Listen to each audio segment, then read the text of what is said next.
Slowhands Rock Talk Show.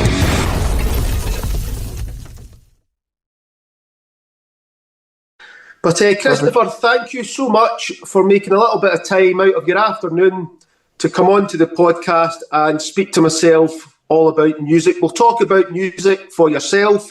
We'll talk about the bands that you're playing in, obviously your recording side of things as well, and anything else that fits in between. But before we actually get started, how are you actually doing today?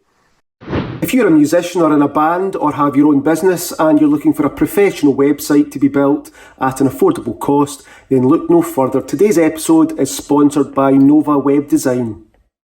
Nova Web Design specialises in creating luxury branding and web design that will make your business shine online. Whether you're a musician, playing in a band, blogger, consultant, designer, stylist, whatever your background is, Nova Web Design will help transform your business. They understand the specific challenges you face in standing out in the digital world, and through collaborating with you closely, they will help you to create a captivating online presence. It's as simple as that, so check out Nova Web Design at novawebdesign.ie and start your journey today. Now back to the video. Oh, I'm doing good. I had my coffee, so that means everything's going to be okay now. So as long as you've got your coffee, it's a good start to the day. Yes, yeah. If I don't have my coffee, it's a cursed day. That's fine. What I do with all the guests, Christopher, I go back to the very beginning for them. So for yourself, where originally were you brought up?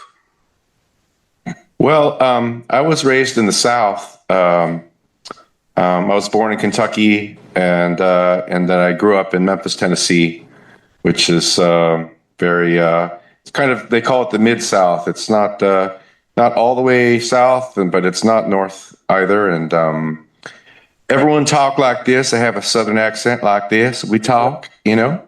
And I had a Southern accent for a long time until I moved to California, and having that accent was difficult for people to understand sometimes. And they also thought maybe I was a little less intelligent than they thought, simply because it's kind of an uneducated accent. And so you're talking about bad accents. Nobody can normally understand a Scottish accent.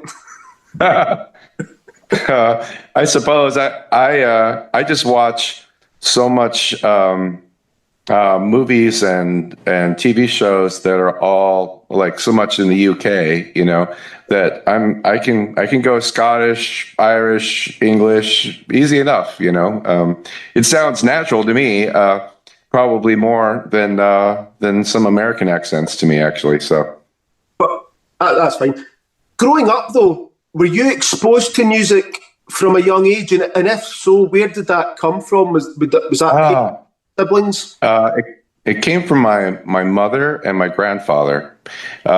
We played records, and my mom, she had Creedence Clearwater Revival and the Beatles and some Tom Jones.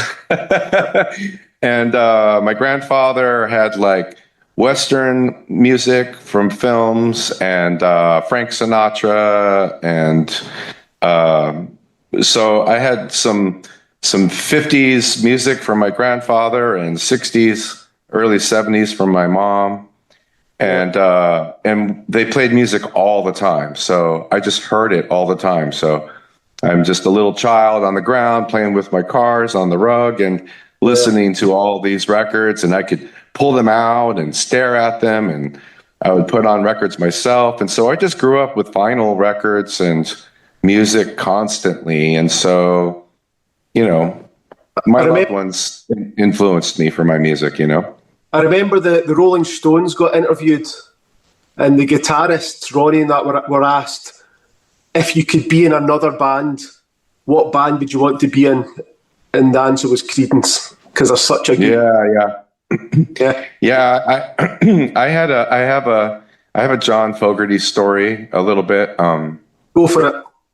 He was a big hero of mine, of course. And when I started playing guitar, and I had injured my knee from riding my bicycle, and I had to do some surgery, and I had to do some therapy afterwards, physical therapy for my knee. And the guy who was helping me with my physical therapy turned out was singing background vocals for John Fogerty for his comeback tour. This is like in the 80s. Yeah. And they were doing a rehearsal in Los Angeles, and he knew I was a guitar player and I loved Creedence. And he's like, "Do you want to come to rehearsal with me?" Yes, please. And I'm like, "Yes." And so he's like, "Okay, you can come, but the first thing is don't talk about Creedence with him, because at that time he was being sued, and he was going to court because he sounded like himself, and the record company was suing him for sounding like himself, basically." Yeah.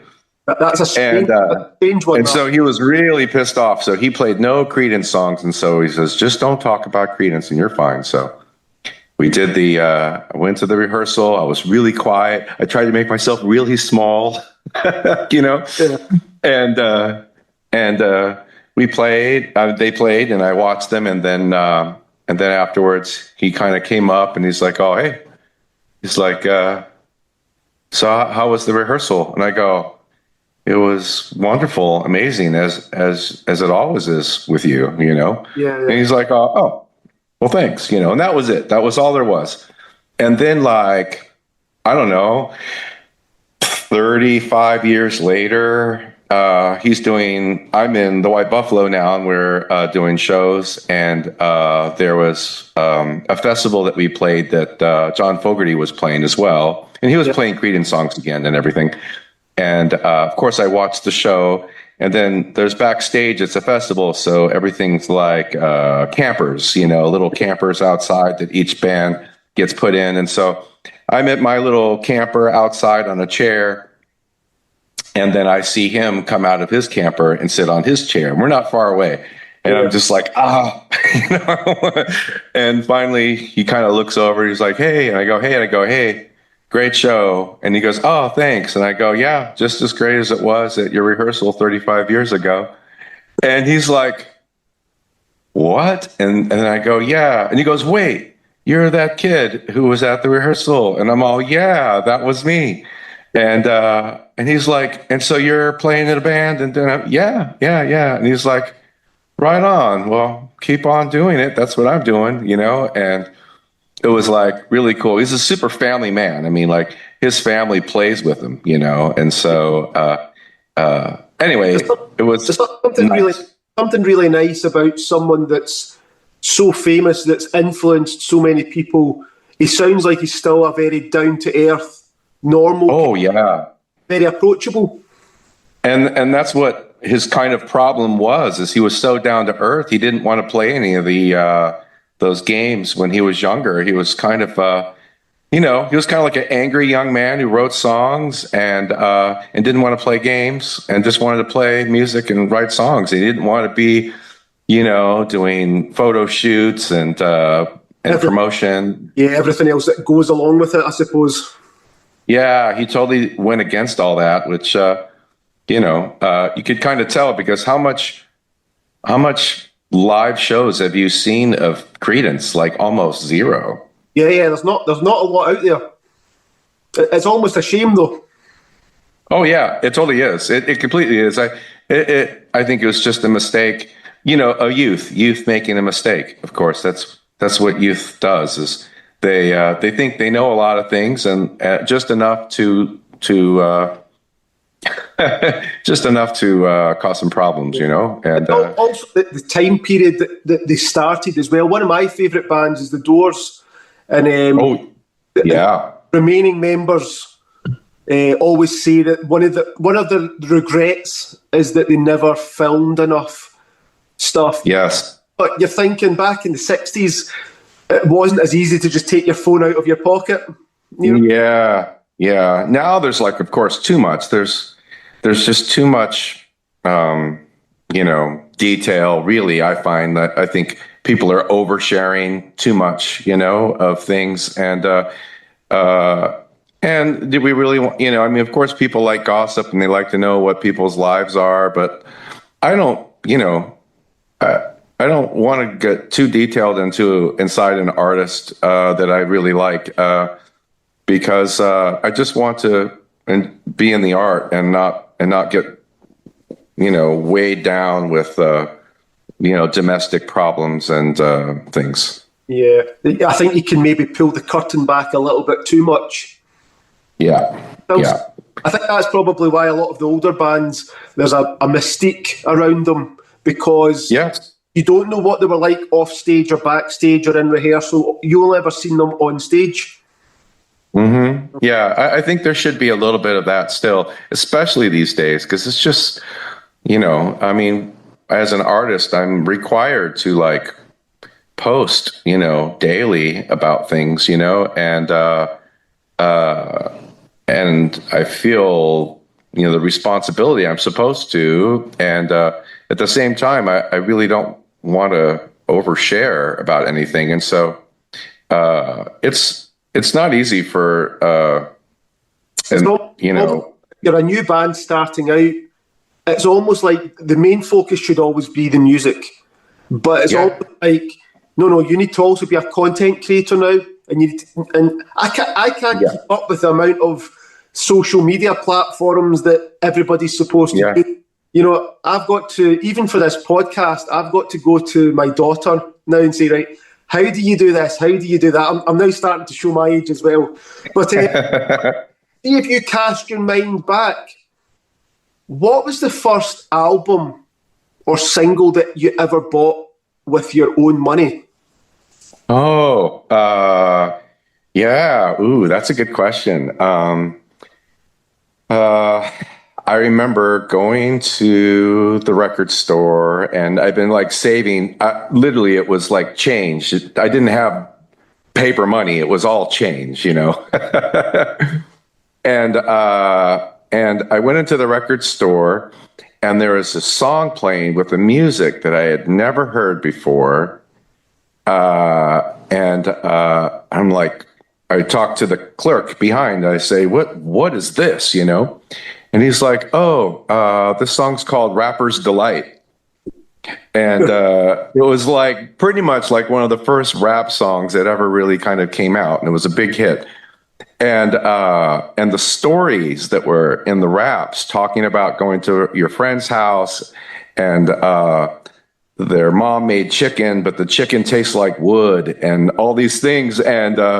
And how you don't want to eat it, because it's kind of disgusting. And it's like, well, yeah, I would always go to my friend's house and their mom made something terrible and you're trying to eat it, And anyway, I just love this song. So I bought the 45 of it because I could only afford a 45. I couldn't afford a full album. And I came home. I already had a record player because I was already playing records, since I was, maybe like 4 years old. And so I put that on, and my mom came in and she's like, what are you listening to? And I'm like, oh, Rapper's Delight, Mom. And she's, I was going to say, blew her mind. Similar to that, what was the first professional concert that you ever attended? This was in 1976. Yep. I was, I think I was maybe almost 8 years old. Okay. And my babysitter was babysitting me, and she had already bought tickets with her boyfriend to see the Eagles, and she didn't want to miss the concert, so she took me with them. And so I went to the Eagles Hotel California tour. Yep. And that was my first concert I ever went to. It was outside in the grass. They were smoking weed, and I was getting contact high. I was watching my babysitter make out with her boyfriend, and I'm like, I want to do this. I'll ask a lot of people that question, and I really think everybody should at least attend one concert in their life, because without it sounding very dramatic, it can be life-changing. There's something so magical about going to a concert that you want to see, regardless of who the band is. There's something magical about going to a concert and you've got 2,000 people under the one roof, and for those 2 hours, your problems disappear. It doesn't matter what religion and worship's next to you, what skin colour they are, what sexual orientation. All that is irrelevant. Everybody is on the same page, and they're there to enjoy the same music. And I sometimes think the world would be a happier place if people are outside of those walls. Yeah, I agree. I mean, of course, my concert experience, I didn't even know who the Eagles were then. I just went because my babysitter took me. But the experience of the connectedness of all these people coming together and sharing this time together, and it was outside, it was with nature, but then the sound, the bass, the sound hitting you and moving your whole body, vibrating you know, people forget that music is not just our ears, but it's to be felt. Yeah. And I'd say probably one of the major losses of advancement in technology of speakers is that they're so small now that nobody feels the music. They only hear it. They don't feel it. Yeah. And I think they're missing out on half of the experience of what music is. It should be felt, not just heard. And I feel that's a major, like, I find most of the youth doesn't know what music feels like, you know? Yeah, I mean, I remember going to my first concert, and when we walked into the arena, the roadies were still setting up on stage doing the sound check. And that was the first time I had been to a proper concert. And even just feeling the kick drum in your chest, you know. Yes. And I mean, that was when I was a teenager. I'm in my 40s now, and I still get that feeling when I go to a concert. It's never left me. That's the beauty of music. But I know you play the bass, you play the guitar, you sing, bit of piano. Which one came first for you? Well, that's an interesting question, because the first time I touched an instrument, I was 5 years old. My uncle just came back from Vietnam, and he was staying with my grandparents for a little bit, and he had a classical guitar in his bedroom. Right. And I'm 5 years old. I'm just running around the house visiting my grandparents, and kids are just running in every room. They don't care what room it is. And I see this guitar, and I run my finger across the strings slowly, and I'm all, this is what I'm going to do. Yep. And I was 5, and I'm like, this is what I'm going to do. And I started asking my parents every Christmas for a guitar, and I didn't get one for like 10 years. I didn't get one till I was 15. But before I was 15, I was in school, and they had a music class, and they had piano lessons. And so I actually started playing piano at first. Right. And I learned enough how to sight read. I could play little songs, and I learned how to play like Scott Joplin's The Sting and all these kinds of things. And I really liked the piano a lot. But then we moved, and I didn't have a piano again, and I could never play it again. So I played a lot for like a year, and then I never played it again. And then I got nothing until I was 15, and then I got a guitar. And then once I had the guitar, I was just locked in my room all day playing my guitar, and no life, just guitar. Would you say, is guitar your main instrument? Yes, it is now, for sure. It was just what I really had the chance to really connect to. I mean, I would play and fall asleep playing. I would wake up with the guitar in my arms, you know, in the morning time, like, you know. So guitar was easily my first instrument, for sure, you know. Back when you were learning the guitar, when you were starting out, who would some of your influences have been with regard to guitar playing? Oh, well, of course, John Fogerty. So many great guitar riffs. And then I just started branching out to a lot of things. But I suppose the person that I was really excited about was Stevie Ray Vaughan, Right. Okay. from Texas, because I was 16 years old now. I was playing guitar for a little bit where I could do some things, for like a year.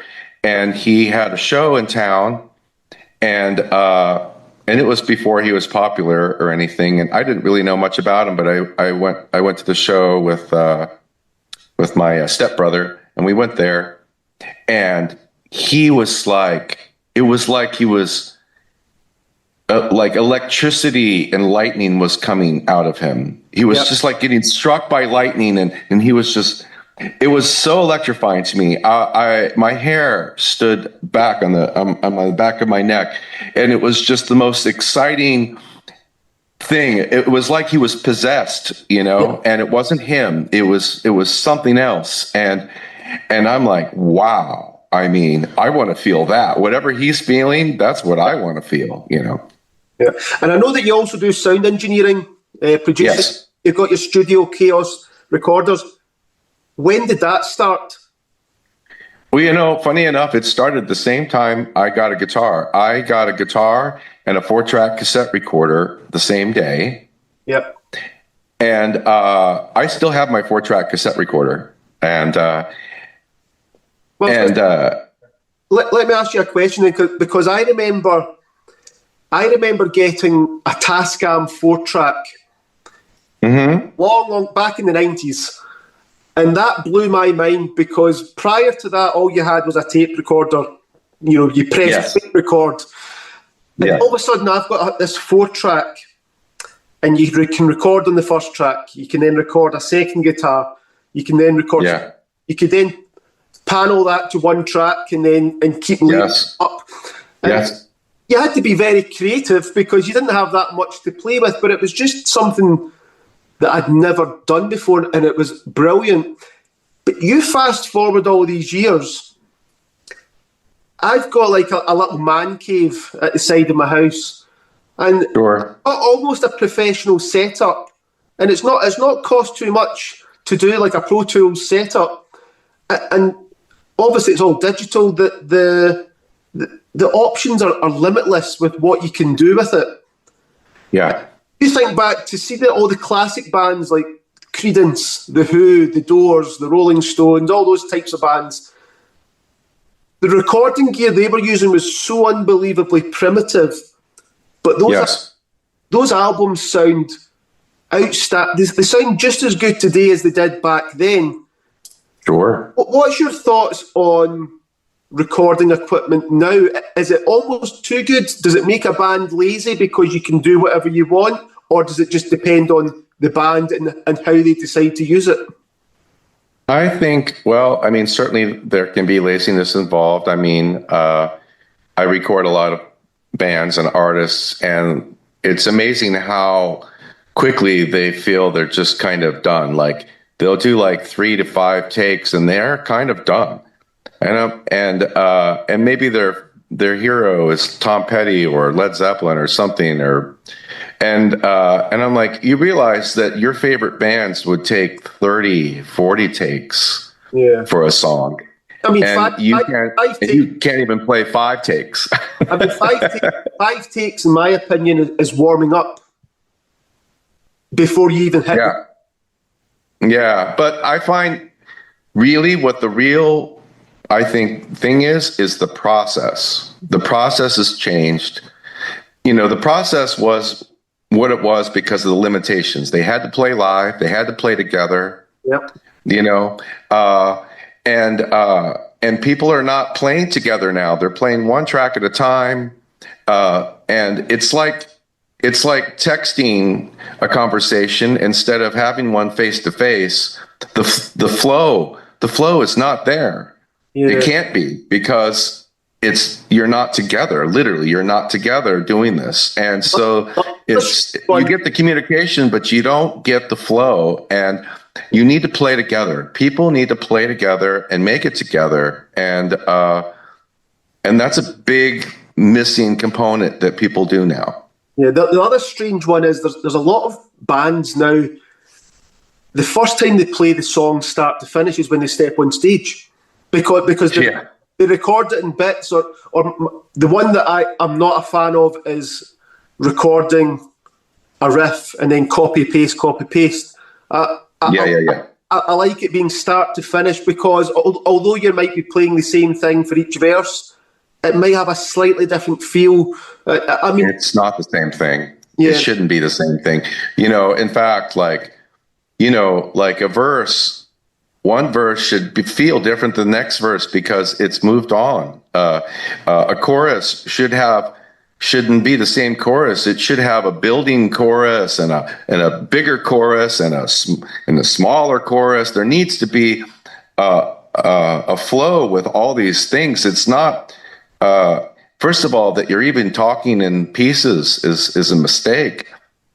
How can you know what you should play on the third chorus if you weren't playing the first and second chorus? You don't even know the flow anymore. Now you're just trying to do the same thing, when if you had played the first and the second, you would know that I've got to do a little something different and add a little something else there, because you just did it a couple times. But if you're just going, I'm going to punch in and I'm going to do this little section, you end up homogenizing what's possible, what could have been a really emotional performance. Yeah, and when you think back to those old records as well, there's a very human feel to it, which can be lost nowadays because it can almost be too perfect as well nowadays. Well, first of all, it's not perfect because it's terrible. So we need to first take away the idea of perfect with a piece of graph paper. That has nothing to do with humanity or nature in any way. We use graph paper to break things into tiny bits for our brains to make sense of complicated things. Yeah. But it should not be, a visual should not be used in an auditory art. First of all, that's a mistake. Because it has nothing to do with music whatsoever. It's just about organizing something. And a feeling shouldn't be organized. You should be going, how does it feel to you? And that's it. If it feels great, well, we're done. That's what it should be, not anything else. And if you're judging a performance by, it felt great, but it doesn't look good on the graph paper, it's like, what are you talking about? It has nothing to do with graph paper. And the idea of calling that perfect is insane. Is your heartbeat perfect? No, never. It never is. And it's not supposed to be. Music should be treated like a heartbeat. It races up and down, it calms down, if you're excited, your heartbeat goes faster. So the chorus maybe should be a little faster than the verse. That's when it feels right. And of course we know, because one of our favorite albums, they were all done that way. And so those are perfect albums, not this idea of it has to be the exact pitch and it has to be right on the line. Yeah. Which is like, what are you talking about? That's you know what, if you're playing with a drummer, the drummer's beats should be basically where the line is, whatever those are. If you're gonna want to, go, is that early or is that late? Too late or too early? Well, look at the drummer, and if you're with the drummer, well, then it's perfect. And that's where you should be, not a piece of graph paper that doesn't care what the song is, doesn't even know what a song is, in fact. And you're basing your performance on something that has nothing to do with anything. It's strange. I find very strange. Are you kept busy with recording? No, not. It's basically kind of a dying art, because album sales don't exist anymore, and so artists' budgets that they would have to record are very small. It used to be that you would work on an album for weeks. Yeah. maybe even months. And now they want to do an album in a weekend, you know? Yeah. And A strange one, because there's a lot of bands I speak to now, and a lot of new bands, and they're in that mindset of releasing a single every 3 months to stay relevant. yeah, Got to keep producing something. It might be a single, it might be an EP. I'm old enough that I still love the idea of an album. yes. I mean, but the album, I love albums too, because that's how I grew up, was albums. But I grew up right when they started making albums, really, because I was born in '67, and that's really when albums were like a whole piece, like a whole art piece that had a whole vision. The songs had a specific order, and it took you from the beginning to the end, and it was an experience. Versus before that, it was only singles, and then they would just put singles together on the album and call it an album. But it wasn't like, it didn't have like an overall arc to it. It was just song, single, single, single. And that's how humanity has always been single driven, that's what, like, in the old days when everyone had a piano in their house, they would just buy sheet music, one song of sheet music, and learn this song. And people would get together around the piano and sing songs from different writers and different pieces of music. And it was just a song at a time. And that's really how it's gone back to, I feel. And the album idea, is much more artful and requires more time and patience, which people really don't have now. Yeah. And so, but if you're going to be fair, I think human existence, we've only been singles, really, except for one small little blip of albums that we grew up on. It's a shame, though, because I love the whole idea of an album. And I've spoken to fans, and if you're quite young now, I sometimes think you're so used to being brought up with everything available to listen. But back when I was younger, it would have been the same for yourself. I can remember going to the music shop, and you would be flicking through the CDs or the records or whatever it was. And first of all, you could buy an album based only on the artwork. Artwork was important, because artwork sell an album. I agree. But you would take that home, and you wouldn't have an unlimited music supply. You would maybe have, if you were lucky, 10 albums. But you knew that inside out. You would study the artwork, the booklet, the lyric. But even just the flow of the songs, they don't just write 10 songs and put the 10 songs on. You've got to start with this song, which leads into this song. You've got to maybe have this halfway through it. It's definitely got to end on this last song. And that's lost. I really feel sorry that that's disappearing, albeit there's still a lot of people like the album idea. But my friend, he wrote an album, got it recorded, spent about a year on and off recording it. And he done the artwork, the front cover, the inside cover, the back cover, it all sort of matched together. And he spent a lot of time, and he was really proud of it. And he sent it away, got mixed and mastered. He came back, and then he'd say, he went over to my other friend. My other friend was the one that had mixed and recorded mixed it, sorry. Uh-huh. And he went over with it in his hand, and he says, "How does it sound?" And he says, "I don't know, I've not got a CD player." After all of that, he didn't even realise that he didn't have anything to play it on. But he still wanted something to hold in his hand and say, "I created this from nothing. This is from my mind." And, something special about that. And I hope it doesn't completely disappear, because it is something special.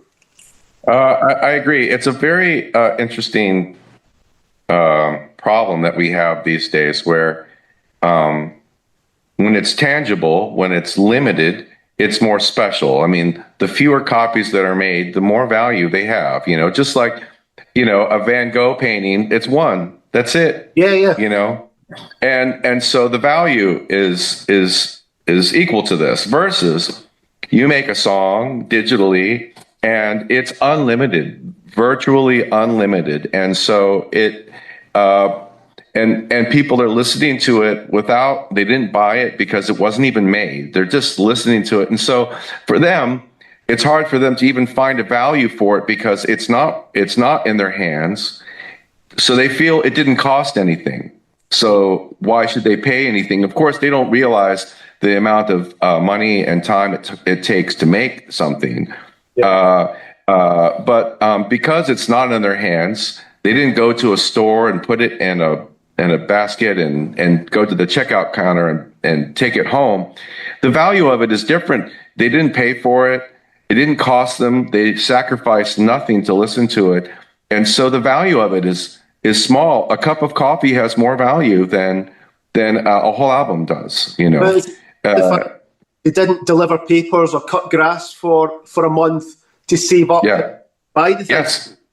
Yes. When you don't have a sacrifice, the value again is less. And then if you compound that with the artists not making money and trying to save money and not including other humans in it, but using samples and loops and doing it themselves, and it's not as good because they did it themselves, and their art gets lessened all the time because they can't afford it, and the people are not interested in it so much because it is a lesser art and it's an art that is not tangible and no sacrifice. So the value of music, well, now we know what the value of it is right now. It's 1/3,000th of a penny per stream.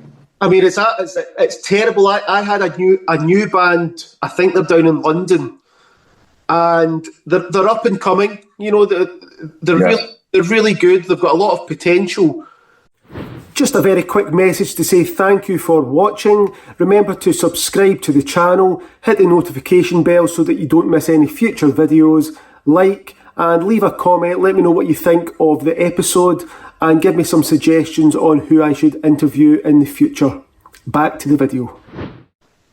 I don't know if they'll make it simply because, for example, they can't give up their day job to focus on because they actually said to me that they had their first big hit and it hit 1 million streams on one of the platforms. So it's like what, $1,000 or something? And so I'm thinking 1 million people have listened to your song, which is a great achievement, and you got £400 from it. Yes. And I don't mean this in a bad way, but I'm doing two gigs this weekend, just in the pub, just in the local pub, and I've already made the same money that you've made from 1 million streams. That's ridiculous. Yeah. Well, the thing is when you're an artist, and you've got to be a business person now because you don't have people doing business for you. You've got to do it. What it really is music is basically the thing that brings them to the show or brings you to buy the shirt. Like, honestly, what we kind of right now, it's just like when I tour, we make money from the live performance and we make money from like t-shirts and baseball hats and things. And so basically we're kind of like t-shirt salesmen who do shows on stage, kind of, and because you're not buying albums unless you're, an old school person who wants to buy a vinyl, and they probably don't even have a record player, but they just want something physical to bring home. And which, of course, is a great support, but it's strange because they can't even play the vinyl when they take it home because they don't even have a record player or a CD player or any of these kinds of devices to listen to music on anymore. And so you're playing live shows and you're selling merchandise that's attached to the band, and that's basically your income. And which has always been the way. But of course, we sold albums too, and that was the other half of our income. So we literally have lost half our income from losing all album sales. And then, of course, everything's so expensive for traveling, staying in hotels, something that you could find a cheap motel to stay in. I mean, when I was young, you could find one for like $40 a night, And now it's, $240 a night, and it's not even a great place. It's like just a, it's just a place, and so, and you can't sell a T-shirt for $100, and so where does the money come from? It just, so you just make less, and at this, of course, I'm never going to stop doing what I'm doing. I just have to do a lot of things. Like I tour live, I record bands, I mix things. I'm going to be recording an audio book for someone. I have my music. Sometimes you're lucky if you get placements on a TV show or a film or something. You can sell merchandise, T-shirts, those things. I also do art photography and sell prints. Yeah. I've got to do like 5 things, to barely put it together. And I barely do it. And I've been barely doing it since I've started. Like, it's funny. Like my birthday is tomorrow. Right. I'll be 58. And my first professional show gig, I was 15. My first on the road touring I was 18, and I was in a band, and we did some shows out of town, in a band, sleeping on floors and things. And I was 18. I'm 58. You're talking 40 years of touring I've been doing. Yeah. And I just got off of a tour literally 4 days ago, and I've been doing it for 40 years, and it's awesome. But you're happy though, and I think that's often overlooked as well. Sure. Happy is a strange word though, because I'll say this sometimes. Like, people are like, "Oh, it's good you're doing something happy," and I'm like, "Yeah." I go, or that you love something that you love, and I'm like, "Yeah, well, do you love your arm?" And they're like, "What?" And I go, "Do you love your arm?" And they're like, "Well, it's me. Yeah, I do." And I go, "Exactly. It's such a part of me. It's not like I made a choice. You didn't choose your arm. You're born with it, and it's your arm." And what I do, and not everyone's like that, of course. Some people make a choice. I felt I had no choice in this whatsoever. And I'm fine that there's no choice. But the idea of like or love, there are moments I love and moments I like. And there are also moments where I'm like, "Oh my gosh, I made such a bad choice." But it's just like, I'm not going to stop being me, is what the point is. I'm not going to stop being an artist ever, because that's me. And so I'm not stopping, nor did I choose it. And so do I love it? Do I like it? Of course. But it's much more complicated than those words are, for sure. Well, looking back, obviously, solo projects, Truckee Brothers, Atomar, I was introduced to yourself with the White Buffalo. Yes, yeah. When did you cross paths with Jake Smith?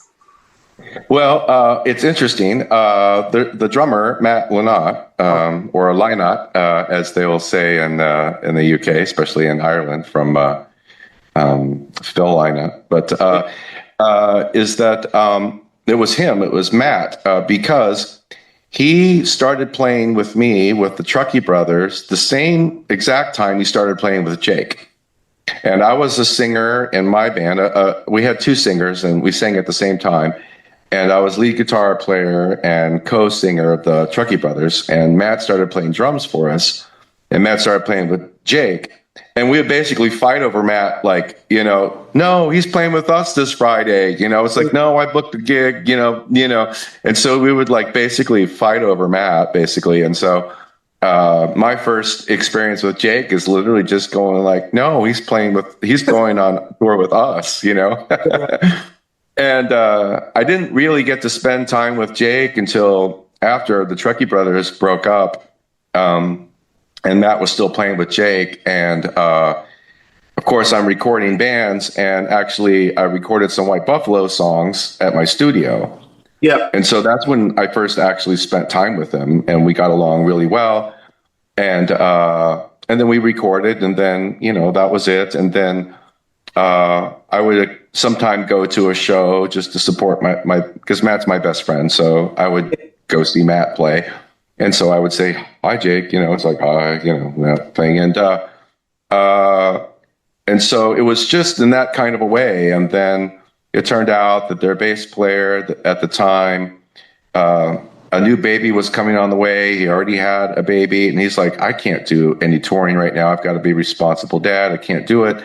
And he backed out of a tour basically 10 days before the tour was happening. And of course, Jake is like, oh my God, who's going to play with us with 10 days for the tour? We've got like 40 songs to learn and no time for rehearsal. Who's going to do that? And of course, Matt's all like, oh, Hoffee will do that. You know, and he was like, isn't Hoffee like a guitar player, lead singer? He's like, yeah, but he plays bass, you know? And so Jake called me up and he's like, hey, would you want to play bass? And I'm like, okay, give me the songs. And I frantically learned 40 songs in 10 days with no rehearsal. And I've been playing with them ever since. How long ago was that? That was like over 10 years now. Right. So see, if you think about the White Buffalo Band, what is the band's songwriting process? Does it always start with Jake? Oh, yes. Yeah. I mean, all the songs, are Jake's songs, and they come from Jake. And, you know, he's singing them. He's got to come from a place of feeling them, you know? And will he write a skeleton of a song and present it to yourself and Matt for you to then start adding your bits to it? Well, when the albums I've been a part of with him, I literally have never heard the songs until we go into the studio. He shows us the song right then, and then we basically, like, within the first 1 to 3 takes, the song's done as far as the basic tracks are done. And then when I first started with him, of course, I just played bass, and then Widow's Walk, I played bass, and then after we did the basic things, I would go back and do the guitar parts over the electric guitar stuff after that. So are you recording, does the White Buffalo record the basic track, the basic rhythm section live, and then over? Yeah, we do that. And so, you know, Jake will do he'll sing along. He'll end up probably re-singing it later, but because he wants to focus on the guitar and not so much on the singing. But we play as a 3-piece together. And what we did with Widow's Walk is the producer also played piano at the same time too. So we did piano, drums, bass, acoustic guitar, and vocal live. And then he would redo the vocal, and then I would add extra electric guitar, arty, weird sounds, stuff like that afterwards. Yeah. And also, you're playing in the White Buffalo, you've been in other bands as well. In your opinion, what makes a band work? And not in terms of success, but what makes a band work? Does a band need, for example, does it need to have a leader? Does it need to have someone steering the ship? What do you think makes a band work? You know, it's a complicated relationship, you know, that's going to be 3, 4, or 5 people. And that's really what it is. It's a relationship. And you know how relationships are, you have a girlfriend and you like her, you get along because of different reasons than the next girlfriend that you have or the wife that you have. Yep. There's a different chemistry and a different reason why it works, you know. And then of course, once it is working, then the real work happens, because now you got to keep it working. You got to keep the communication going. You got to keep it flowing and everyone feeling like they're being, thought of. And so it's a strange magic little recipe that I've been in not a lot of bands because I don't like being in a lot of bands. Once I find a band that has like a good recipe, like a magic little recipe, then and it's working, then you want to stick to that recipe. You don't want to add, like if you make a good cookie recipe, you don't want to change and add like, oh, I'm adding walnuts to this cookie now. It's like it's not the same cookie anymore. It doesn't work.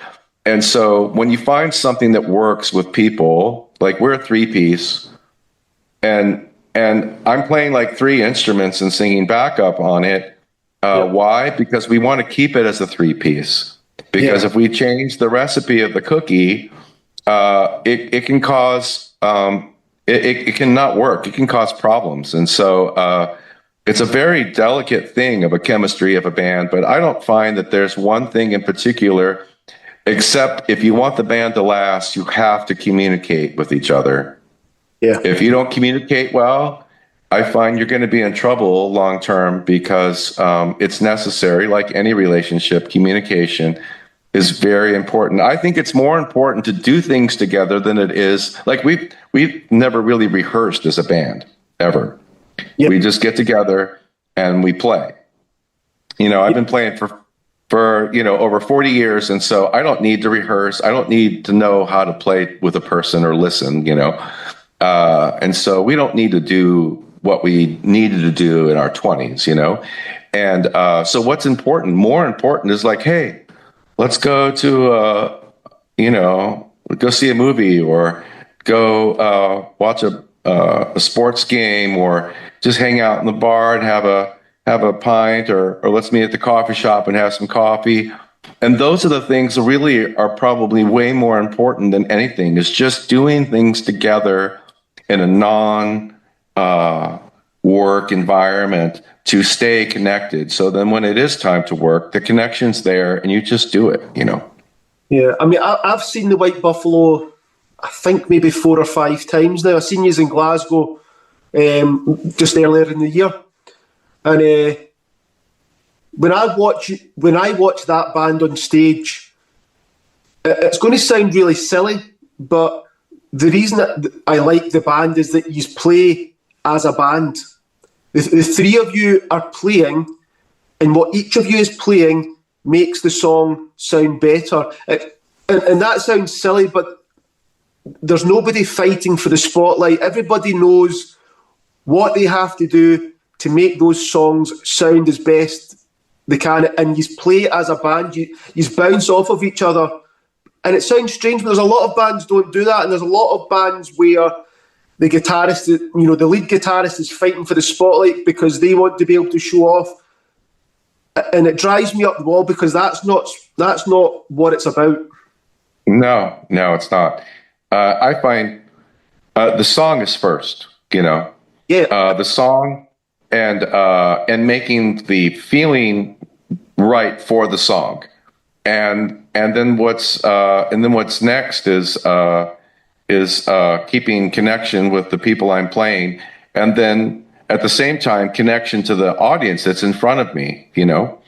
And it's for me, everyone's different, but like I just keep giving energy out. I mean, it's nice to get applause or claps or people going woo, but I'm not there for claps. I'm there to give my best and give the energy that the song is supposed to have and make the song be the thing, and to play it and to play with people that I care about a lot, that I love. They're my brothers, or and listening to them and reacting to them. Some people will ask me like, oh, it must be hard playing, like how many times have you played this song? You must be tired of playing the song. And I'm like, it's never the same song because I'm not the same person. I don't play a song with A plus B equals C. I play this chord 4 times and I play this chord 3 times. It's not about the chords, the structure. It's not about the notes.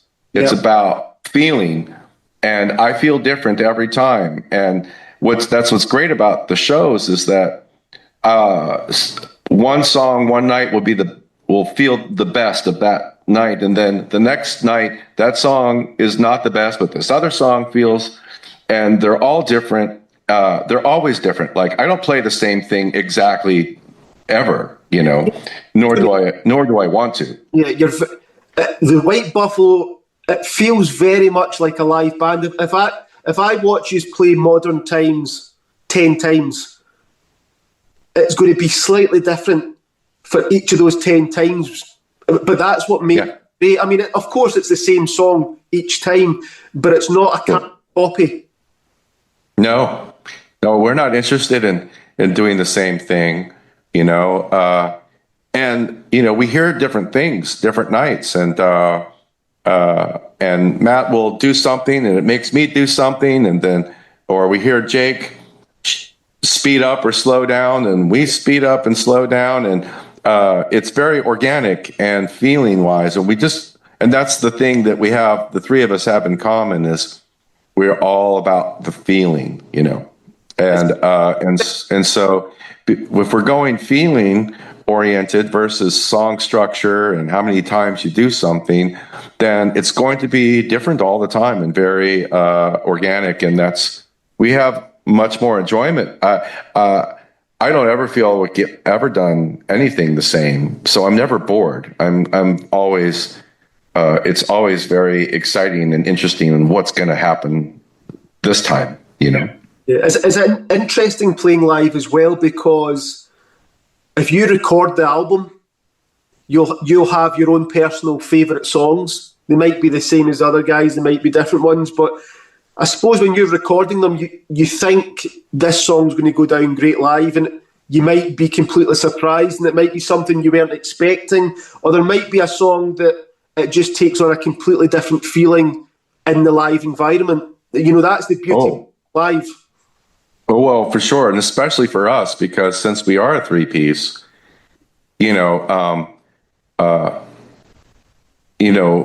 if there's piano, electric guitar, bass, drums, and acoustic, it can't all happen at the same time because we're just three people. Could maybe if you had your support act. I'm trying to remember his name now. The support band, the support guy in Glasgow was like a one-man band. Oh yes, yeah. I can't. He's coming on the podcast next season. Oh, cool. I can't remember. Is it Cam Cole? Something like this. Yeah. He was a lot of fun though.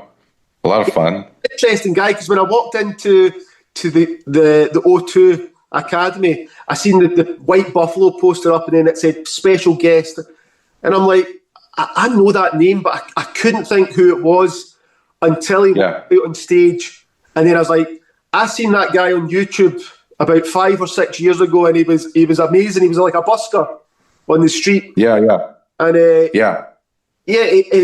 there's not many people like that. He's an interesting guy. But here's a question: see if you could go back and speak to your 20-year-old self. What advice would you give him, assuming that you would listen to yourself? Oh yeah. I would say, because when I was in my 20s, I was such a very serious artist, because I was just got signed by Capitol Records and signed a publishing deal with Burt Bacharach's publishing company. And I was all so serious, and I would tell myself, don't be so serious, have more fun, don't worry that you didn't play it perfect, or don't worry about perfection of notes. Don't even worry. Just go to feelings and relax and have more fun. I was too serious when I was younger, and that's why, like, when I did the Truckee Brothers Band, our songs are very unserious. They're crazy, weird songs, because it was a reaction of all the seriousness that was involved with the music industry at that time. Yep. That you need to have fun first.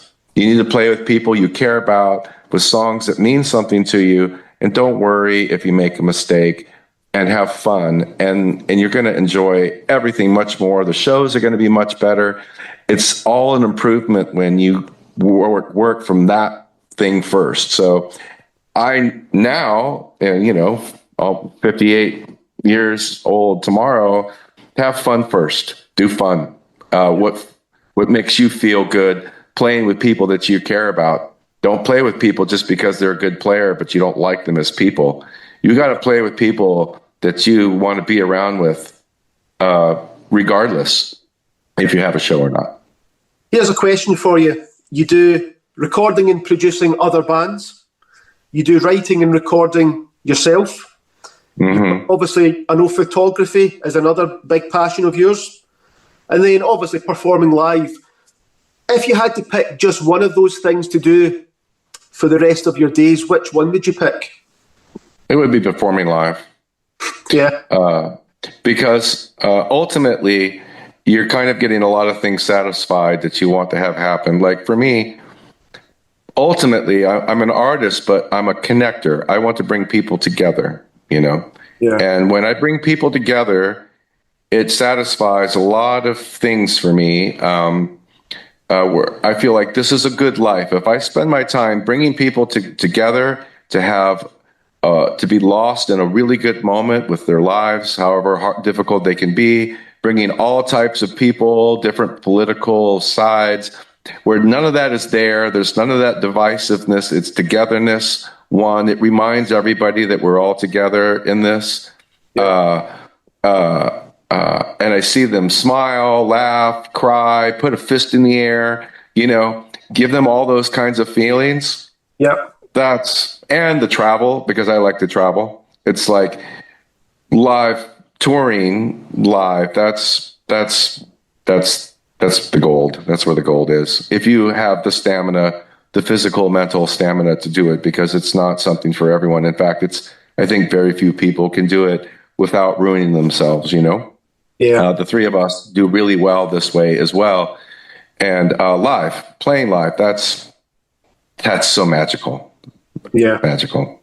We're heading towards the end of 2025. So what is the plans for the rest of the year going into next year? What's the plans? Well, good question. I'll give you my true answer. It's kind of like, oh no, because we have like one more small 3-day, we have 3 shows next month, and then we basically have kind of like nothing during the winter, like zero work. We're gonna,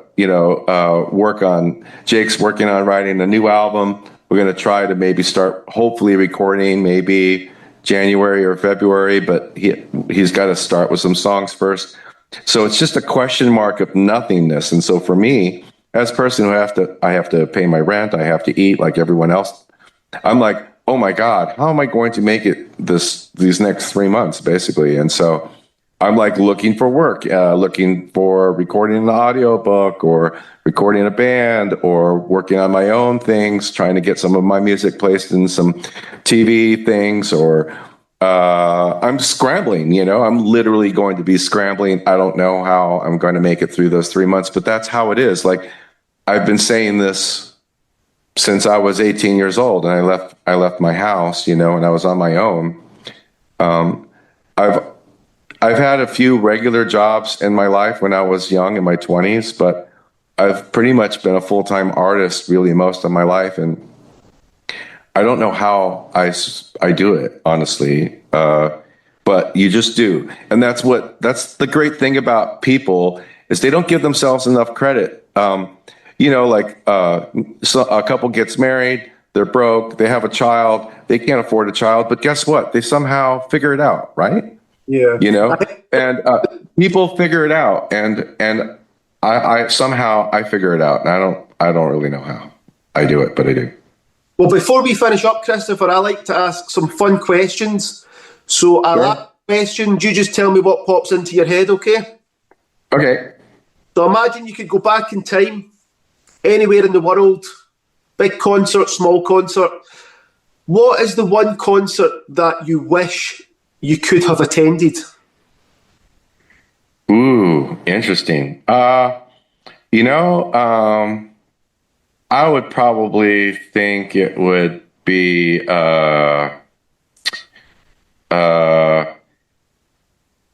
Monterey Jazz festival when Jimi Hendrix and Janis Joplin and The Who and Ravi Shankar and all these people all played, you know. Yeah. To get all those in like in like one sitting, I probably would have. That's probably the concert I'd want to see for sure. Seeing Jimi Hendrix set his guitar on fire and all that stuff. Like, yeah. A similar question. See if you could go back in time and attend one of your own gigs as a spectator. Is there a particular gig that stands out that you think that would have been cool to see that from an audience point of view? Well, it would have been just 2 years ago when the White Buffalo, we opened for Bruce Springsteen in Rome. Wow. And that's 90,000 people. Yeah, that's a lot. And it was easily, obviously, the biggest show I've ever played in my life. And it had sentimental meaning because it's from Rome. My grandma was from Rome. In fact, when she was a child, she used to play in the area that we played at when she was a child. And I was thinking about my grandma actually a lot during the show. But just to see, because it was as far as you could see, like they literally had like every 100 yards, they had another PA system, and then another 100 yards, another PA system. And it would just keep going down and you couldn't see anymore. And it would have been fun to like know what that was like from the other direction around, would be cool. Yeah. Right. Does the perfect album start to finish exist? And if so, what is the album or albums for yourself? Oh, gosh. Yeah. I mean, I think there's a lot of perfect albums, happily. I mean, and if you're a band and you've got a couple and you've done a few, that's pretty amazing, which I think Pink Floyd's done. They've done twice. Dark Side of the Moon and The Wall, I think, are pretty perfect as art pieces. Yep. The Pretenders' first album. Right. Okay. Wow. I mean, just like boom, boom, boom, boom, boom, just kept going. You're just like, wow, like pretty incredible. If you want to go acoustic artists like Cat Stevens, T for the Tillerman, you're just great album. You're like, oh my gosh, like wow, wow, wow, wow. But I mean, it's a hard one. Even like, I think Bob Dylan's really his first album, where he's kind of like on the album cover in the street with his girlfriend. I can't remember the title of it. It's basically kind of changed this singer-songwriter world with that album. Yeah. But I could, if I really, really just kept thinking about it, I think it would be quite a long list of like perfect albums because there are so many, there are just so many albums. And of course, we've got, how many, what is it, 100,000 albums come out a day now? Something like that. Crazy. Right. Which, of course, we can never keep track of now. And and people aren't really thinking about albums now. They're just thinking songs, a collection of songs, an EP. So I would think pretty much mostly albums are going to be, from the 60s, 70s, 80s, 90s. 2000s gets to be hard, I like one of Beck's albums, Sea Change, is, I think, pretty much a perfect album. But I mean, I could just go on for a long time. That's fine. I'm going to put you on the spot now, and one of the band members in the White Buffalo are going to be painted in a bad light here. So imagine, Christopher, you have a dead body in the back of your car. It's 4 o'clock in the morning. You need help disposing of this body, no questions asked. Which member of the White Buffalo, Jake or Matt, are you asking for help and why? Oh, well, I'm going to ask Matt simply because he's my best friend. So he's going to win. Sorry, Matt, you're going to have to bury a body with me. What? And why? Because we've been through so much together as as individuals, as men, as musicians, as growing up together, going through really hard times, each of us, and being there for each other. So yeah, he would be the guy I would call to help me, dig a hole. Hopefully we have some lime in the back seat or something that we could put over the body to help decompose, have it go faster, something like that. We don't need to incriminate Matt any further in this. Okay. Now, as you know, thousands and thousands, millions of great songs have been written and recorded across the years by different artists, different bands. What's the one song you wish you could have sat in the recording studio to witness the band record the song? Oh, wow. So witnessing the actual recording of that song.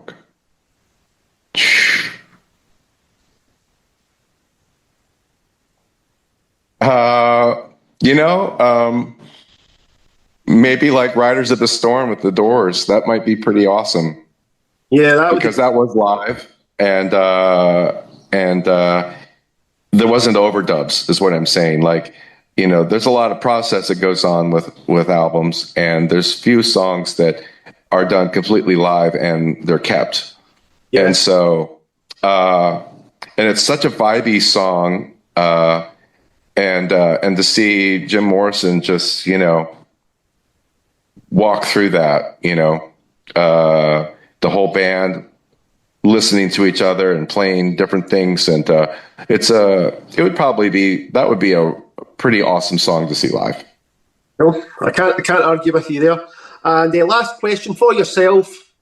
The answer might change daily, but for today, who is your Mount Rushmore when it comes to bands? Who's the 4 bands for yourself that are your favourite for today? The four bands, or 4 I bands, get 4 choices? 4 musicians, or a bit of both. Okay, wow. Well, of course I have to go Creedence, CCR. Has to be that.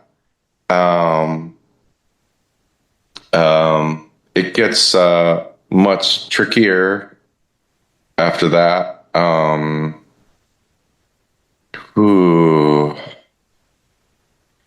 Maybe. It's so strange because like there are bands that are like some of the most amazing bands, but would I listen to them all the time? Not necessarily. Like I love Led Zeppelin, but I wouldn't just listen to a Led Zeppelin album again and again and again and again. So I'm thinking about things I would listen to again and again and again and not stop listening versus kind of like I'd get a little burnout and I would stop listening. Think of it like who's had such an influence on you that they belong on your personal Mount Rushmore? Yeah. Or maybe you could just go with Creedence yourself. Yeah. I would. I mean, that's the easiest one for me. After that, it gets very, I have to say, I'm much moved by vocalists, like Nina Simone, things like this, artists like her. There are some, she'll make me cry just singing the alphabet, going A, B, C, D, E, F, G. I'll just start crying, and so I would have to put Nina Simone in there as well.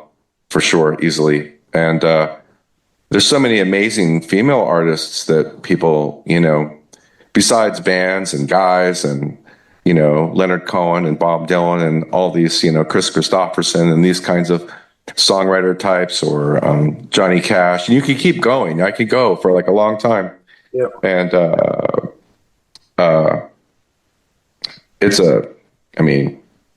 as you said, we'll go with Creedence and everything else is like, it's pretty hard. That's fine. Well, Chris, thank you so much for making a bit of time out of your afternoon to come on, speak to myself about music, answer all my questions.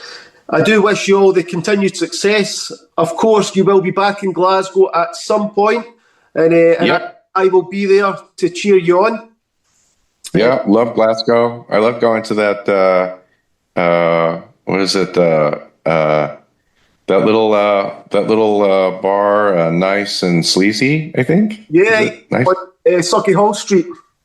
Yeah. That's a fun little bar. I don't know why we just keep going there, but you've got the we got the late night food choices right across the street, so it makes it really easy to get a little. Because we're always, but Glasgow is a beautiful town. I love it so much. Nice and Sleazy's in the basement of it is where they play the bands. Oh, so cool. When you walk in the door, there's steps going on your left-hand side that go down the way. That's where the bands play, and then upstairs is the bar. Oh, cool. I haven't even gone downstairs. I go straight to the bar. I don't know if you've noticed, but across the road from it, there's an entrance that has a truck sticking out the roof, like a truck drive. It's called the Gap. That's another great music live venue for bands. Oh, I'll have to check that out next time. Well, it's the sad part about touring is we're really not in a city for more than 24 hours. We're usually in there less than 24 hours, like 12 hours. We'll come in at 3:00 p.m. We load in. We do a sound check at 5. We put a little bit of food, not too much food in our mouth at 6. We go on at 10, we play, we get out of there at 1:00 in the morning. We go to the bar for 1 hour. They close down and we stumble to our hotel room and go to sleep and then drive to Manchester or something, Well, Chris, next time you're in Glasgow, we'll maybe meet up, but I do wish you all the continued success. I look forward to all the future music that's coming out. For anybody that's watching this, any musicians, they can give you a follow on social media. Definitely check out Chaos Recorders as well.